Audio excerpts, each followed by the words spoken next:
My 11 Circle presents Cricbuzz Live. It's not often you look at a total like 268 and say, well done India. There's a few circumstances to look at, the surface, the bowling attack of the opposition, and no matter what you might have predicted or thought of at the start of the innings, looking at 300s and 350s, there's an assessment to be done, and that's why we've got a couple of experts in the studio, Joy and Robin. Robin, under the circumstances, what's your assessment on 268? It's an amazing score according to me. I think given at the point where Virat Kohli got out, if someone would say to India, would you take 268 for a score, they take it with both hands. So it's not what you would have ideally wanted, but it is what they got in the end, which is really good considering where they were at the 35th over, 36th over point in time in this first inning. So given that, I think it's a fantastic score. Yeah, bit of acceleration from Hardik Pandya, but two gentlemen, two stalwarts, both striking at under 100, who essentially held the innings together. Yeah, I tend to agree. I don't completely agree with the fact that the way they batted. The truth of the matter is that it's a good score. Again, as he said, if you benchmark it to what 180 was when Virat got out, it is a good score. I think they did very well after that. They played very sensibly to get where they did. But I think they'll look at this and they'll ask themselves, there are a few questions being asked out here which are not completely been answered. That's not to mean that you need to necessarily, you have to make changes. But obviously, Dhoni, for whatever his heroics in the last over, is not firing normally the way that he should. And that's something that, I'm not saying that he's not done the best he can under the circumstances, but he's not the Dhoni of old. There's something still missing there. There's still some, he's missing something right now, and India is missing it so as well. We might still make it through. We might still have more than enough on the board, but I think we've not seen the Dhoni that we are used to seeing. Well, interesting opposing point to what we were expecting to hear, to be honest, because at least personally, I felt he was absolutely phenomenal under the circumstances. Yes, started slowly, but Virat Kohli gone, one extra batsman less in a sense, with Mohammad Shami at 8 instead of Bhuvneshwar Kumar. Let's have a look at the follow wickets, and I'll get the experts back in there and see why there was an area of concern for India. Little similarity to the Afghanistan game, with Virat Kohli being the lone ranger, batted beautifully, but once he got out, there was obviously concern for India. We're showing you on the left follow wickets against Afghanistan, and on the right 38th over 180 for 5, with Hardik Pandya knowing that he's not going to be maybe the same Hardik Pandya if he has insurance at the back end. See, at the you have to consider, as in this, I think is a little bit of over analysis, but I think if you stay in the present and just look at the situation that India find themselves in, and the 28.5 over, they lost their 4th wicket at 140, and we all knew after the first 15 overs that this is not going to be a 300 score, or maybe now if we get to 300 it will be a brilliant score. It's not a 330, 340 wicket because of the wicket and the conditions. The ground is very big, they're bowling well, so with all due credit, with everywhere that needs to be given, you knew that 300 was like your par score or slightly above par score. And he came in at number 6 with one batsman behind him to follow. That's Hardik Pandya, and that is your main batsman who can hit a 6 from the first ball. So that is a consideration that we have to keep. Now that he's come to bat at number 6, at that point he cannot bat at his normal pace. Now, if he had come to bat at number 4, you could be sure that at least 95% of the time Dhoni does not get out in the first, like if he doesn't get out in the first 15-20 balls, and if he does, that's 5% of the times. But when he doesn't, you know that he's going to hold one end up. I think that is probably where India need to make a shift. Use his experience and use the fact that he can hold one end up for you to actually use him at number 4, so that there's more cushion when you're going into the last 15 overs of this one-day game. So for me, that's what I feel India should do. But given the situation, I thought he batted really well. India couldn't afford to lose any more wickets. India couldn't afford to take any more chances, because if he went there and played like we all normally know Dhoni to play, and if that didn't come off and he got out, because if you saw him after he stepped out and that missed-stumping happened, he decided that he's just going to hold one end up. You could see that in the way he exuded his energy there when he was batting. You saw that, okay, let me just hold one end up. After Virat got out, he still had the same mindset. He said, even more, let me just bat till the last 3 overs because I only have Hardik now. Now with Hardik, he said, Hardik, you play. You could see that he gave Hardik the freedom to say, you play your shots, I'll hold one end up for the team. Hardik came off. They ran beautifully between the wickets, and that goes amiss in a partnership like this. And that is why we got to 268. Now, if he had gone on the offensive from the get-go, could have been 240. It could have been 235. No, absolutely. I don't at all debate that when he played what he did substantially. But I'll give you one simple stat. So there's something called true run rate. True run rate means what is my run rate versus my team's run rate. That means if my team scores 300, my team's run rate is 6. What is my run rate versus my team's run rate? And in this tournament, okay, before the last over started, he was 1 run behind the team's average run rate. That means Dhoni was scoring at 1 run on average, over average, less than the rest. He's probably made up a bit. He'd probably be 0.7, 0.8. My worry is not that. My worry is I don't think that Dhoni is not playing the situation of the team. Dhoni is, as you said, probably the greatest batsman in terms of playing the situation. But are we playing him in the right place? Yeah. Are we playing him in a situation where he can play with any freedom? I think that's the most pertinent question that should be asked. Is he being played at the position that is most useful and productive for India? I don't think number 6 is going to be the most useful and productive for India because of what's happening at that middle order. Now, past Dhoni, you need someone solid to come in, because in case Dhoni gets out early, then you have like if India is 10 for 2, and then a Vijay Shankar comes, a lot of them in the dressing room are feeling a lot more insecure, with all due respect to Vijay, a lot more, like, because of his experience at number 4. If he had played 30 games at number 4 and he had done well for himself, nobody would question it. But you know the caliber of Dhoni, you know what he brings to the table. Dhoni has only in his entire career played situations. He's never gone there and played in his own role. He's gone and played situation. You take any game Dhoni plays, he plays the situation. He plays the bowler, the conditions, the situation. He doesn't play anything else. So for me, I think if he comes at number 4, you sort out a lot of issues. And that's why for me, when I said we should have DK coming in earlier when we were discussing this, the 3 of us were discussing this, at number 5, Dhoni at number 3, so that he's got cushion. He's got DK, he's got Kedar, he's got Hardik. So then that's really strengthens the batting order. So can I make a conclusion here? In a roundabout sort of way, we have dismissed the number 4 debate, but we brought it right back. No, absolutely. But it's come back. So in fact, and only difference being we are saying that Dhoni should bat there and let's kill it. No, exactly. My point is, again, if you look, I was just going back to all the Chennai scorecards. And where was Dhoni batting at the Chennai 11? He had Jadeja, he had Bravo after him. Yeah. So he would go out there and do whatever he had to. He knew these 2 guys are there. Okay, if I go out early, plus there's just 20 overs. So it's less overs as well. Joyda, we can take out Dhoni's, in regard to Dhoni, you can take out Dhoni's performance for Chennai in the last 2 IPLs and see where he's batted and see the amount of cushion he's got behind him. So that gives him a lot more freedom to express himself for the team's sake and to kind of change momentum. Right now, he can't do that at number 6. You're taking away that option from him, and then you're going to criticize him. And I don't think that's fair, But at least to give credit where it's due, we did say that a Virat Kohli or a Rohit Sharma in the last 10 overs would make a difference. Without them being there, India still managed a very decent score under the circumstances in the last 10. It was that last over kick from Dhoni and Hardik Pandya, who despite not timing the ball, still managed to get a few decent runs, 82 in the last 10. And this again in comparison, plus add to it the innings progression, which really helped at the end.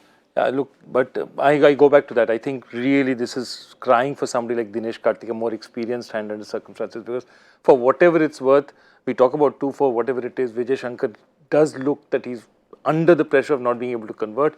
Dinesh Karthik, at least one great thing about having a veteran there, because he's played 12, 13, 14 years of international cricket, is you put him there, he'll know what to do immediately. And if you slot Dhoni at 4, you're giving him that cushion, slot him back at 5, and maybe we'll have a different, because clearly what is happening here is Vijay Shankar is also batting under the weight of the expectations for whatever it is, and that is something that even if everyone in the dressing room is saying go on, keep batting, it's yours, it's there in his head. I'm sorry, you can't take it away.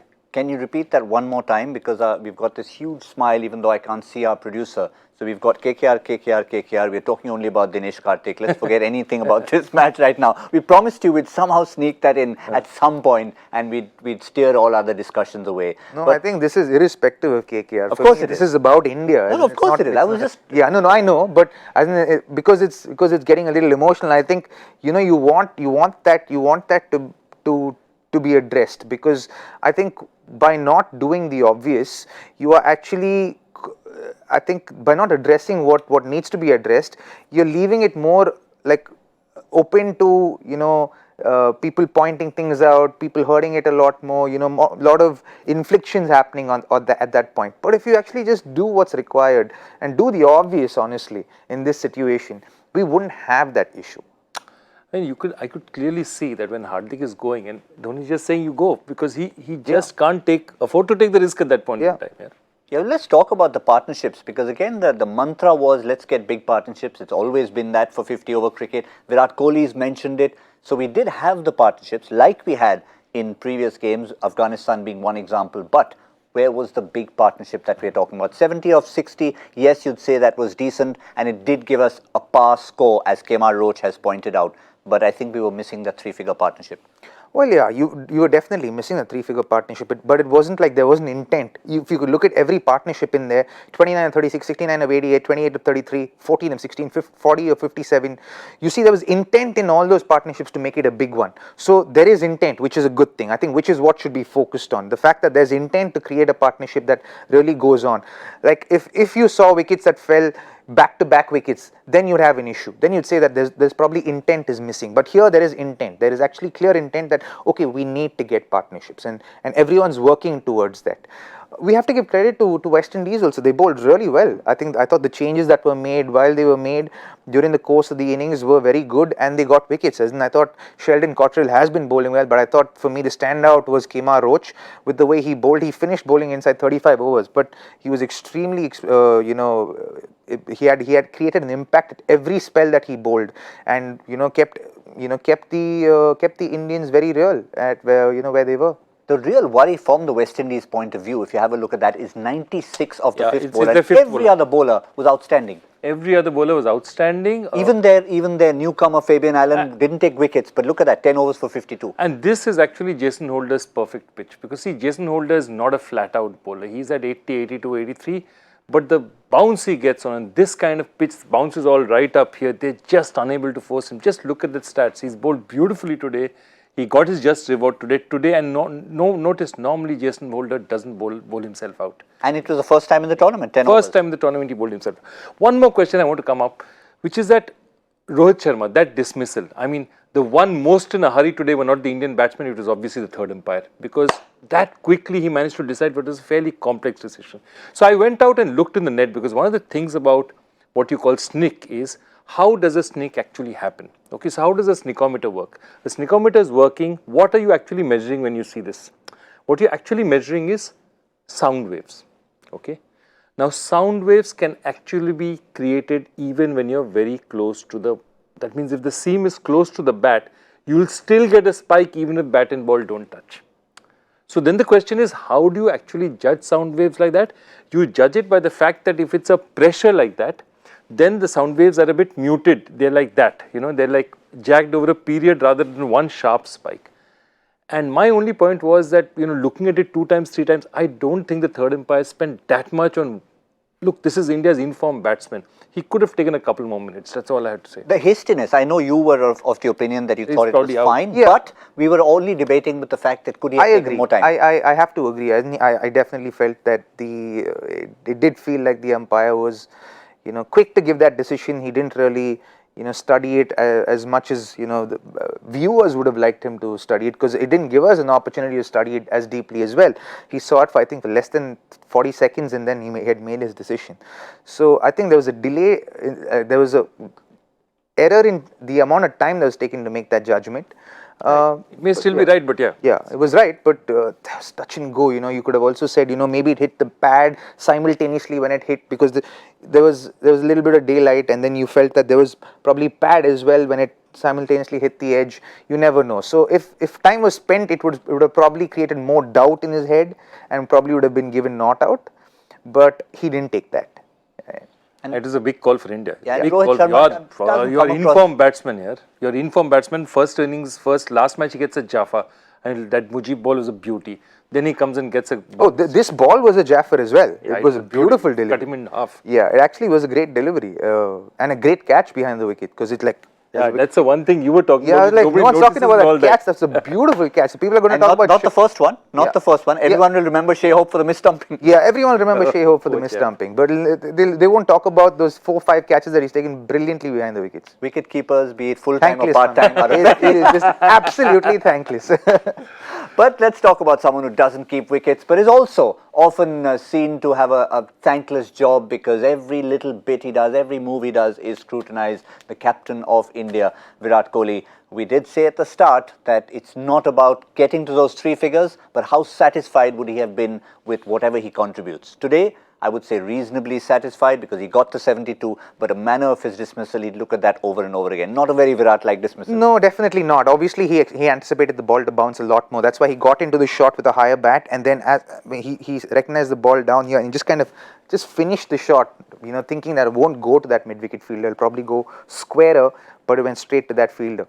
But, you can't kind of, say that was bad judgment, but, given how the wicket was playing, you thought it's going to keep coming from that height and suddenly kept low, so he had to do that. But if you saw Hardik received that information well, and every time he was pulling the ball, he was making sure that, he had the whip over the ball, and he was pulling the ball really well, irrespective of what the height was at. But even then, even despite getting a few good whips in, you could see he didn't have the timing that he would have liked. So, there's an indication with the likes of Kuldeep and Chahal who would been watching that pitch very closely. Oh, they would have loved. They would have seen that Fabian Neville ball and they would have felt happy for 2 reasons. One is for Dhoni, for Dhoni surviving. But also, if there's that kind of turn on the wicket, they'll get something out of it. Don't be surprised to see Kedar Yadav come into play as well. The one thing that, India will have to be worried about is that this is again a West Indies team they're explosive. So, what you've got to watch out for is somebody not going berserk. So, and your suspects are basically Shimran, Puran and Gale. I was glad you mentioned that name at the end. Yes. But I don't think that they'd be as worried because the wicket doesn't seem like it's really I'd say like a flat batting track. It's got a little bit in it. It looks slightly too paced. So, it could be slightly hard, and it's also a very big ground. So, it's not going to be like Indian grounds where they mistime it and it still goes out of the ground. It's going to, if they mistime it, then it's going to be out because it's like a 78, 80 yard boundary. So, they will be giving themselves a chance, especially so you're saying India won't be too worried? No, India won't be too worried. Yeah, that's what I'm talking about. But in terms of the West Indies point of view, Kemar Roach said we probably need a little aggressive start because it's a par score and hence probably play a little more the old West Indian way. Yes, they will try to play that way. They will try to play that way, but they need to run this score down. You need 2 guys to hold to play mainstays and anchor roles in this West Indian side. But with the way they've been playing in the tournament, I don't see that happening. The quality of bowling that they're playing against, I honestly don't see that. Universe pause 0 of 19. Yeah, I'm just look. He's due. I worry only because. Look, he knows it. He has a point to prove. He still hasn't done everything that he needs to do in this tournament. He wants to go out with a high. And he's a very shrewd customer in terms of being able to do it. So he'll be aware of that. He is aware of every record. Mind, he knows every record in the book. He knows every run he scored. He'll tell you who he's hit. So yeah, he'll be very aware of that. He may not get it today, but he will tell himself that he also knows that the biggest eyeballs are on the India game. So if I do a big one on an India game, I'll be that much worse. So Chris is very aware that when it works for him because he feeds off it to play well. You know what I mean? So he's the man I'd really be scared of, and those 2 other young men, less of a chance for them because if they have to do it, they have to do it up front. So if Gale survives 10, I'd be worried. Sense of occasion. He'll still probably play himself in. No, as much as he's aware that all these things are there, he's also aware that Indians have a number on him. So for me, I'm pretty confident of our spinners to really come through. In fact, even Shami and Bhumni to come through. Because that they're in top form. They're hitting the ball. They're bowling really well. Sharp bowling at this point in time. So that they're going to be effective. And given the way Chris has been starting over the last 4-5 games where he's been 0 of 12, 0 of 15, getting off the mark at the 13th, the 15th ball. It's going to put pressure on the non-striker. So Sunil Ambre playing his first game will be under pressure. So, if that's the way it's going, then you know that India have the upper hand.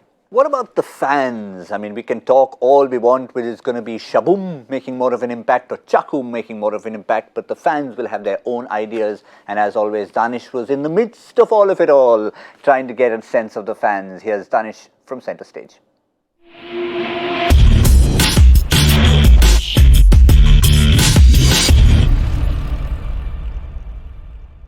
India versus West Indies, it's game day and we're here at the Old Trafford in Manchester. Now blue and maroon are different shades, and just like the shades are different, the fans from these countries are very different too. Let's go meet them.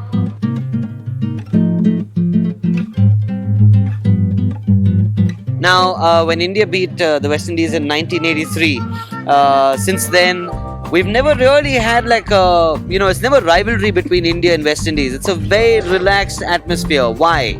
Well, I think they complement each other. They enjoy playing competitive sport together. West Indian cricketers has played a leading role in the IPL. Yeah. It's about time, that they come and play for the West Indies and make it count. Looking forward for a Kohli century and maybe some good runs from KL Rahul as well, and then some probably a few wickets from Shami, and then a few runs from Gale as well. You can see all of them have one thing in common: they all play for Kings 11 Punjab. Yeah, that's right. Like, it doesn't matter who else does well, but the guys from Kings 11 Punjab need to do well. When it comes to cricket, whether you're from the West Indies or you're from another region, it's just a union that brings that magic.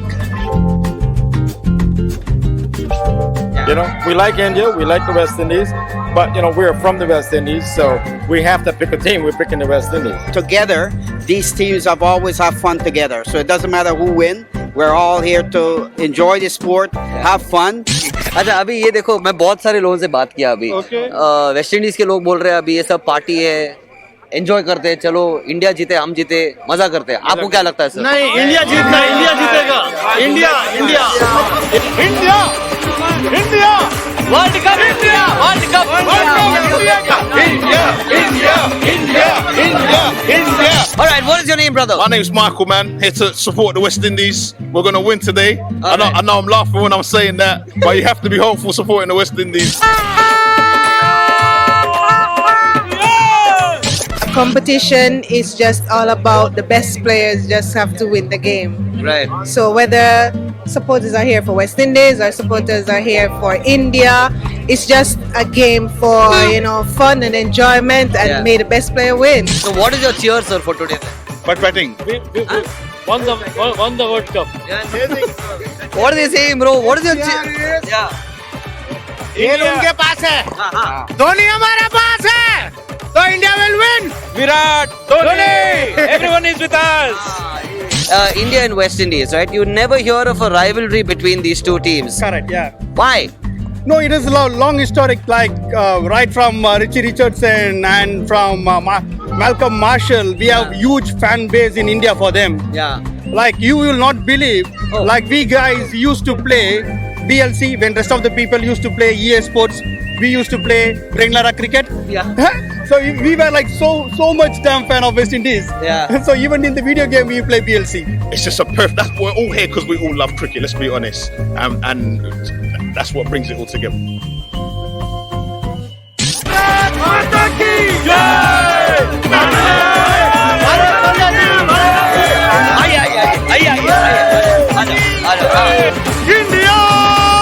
India, come on India.